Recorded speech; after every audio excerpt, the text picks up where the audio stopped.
নারী সংস্কার কমিশন বাতিল চেয়ে বিক্ষোভ করেছে ইসলামপন্থী দল খেলাফত মজলিস।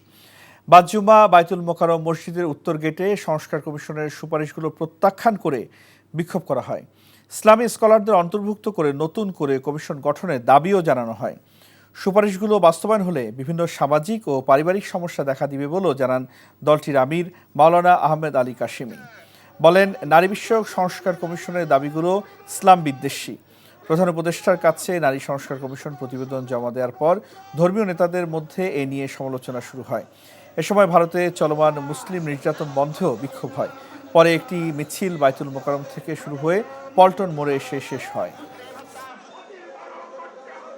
এই বিতর্কিত নারী বিষয়ক এই যে প্রতিবেদন, এইটা পূর্ণটাই বাতিল করতে হবে এবং সেখানে বলা হয়েছে যে ইসলামের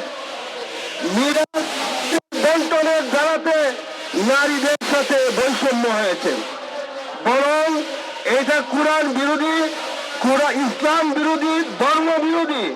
কোরআন বৈষম্য করে নাই। বান্ডেল থাকলে প্রতি সেনমানিতে টাকা বাঁচবে। বিকাশ সেনমানি বান্ডেল কিনে জিতুন প্রতি লেনদেনে।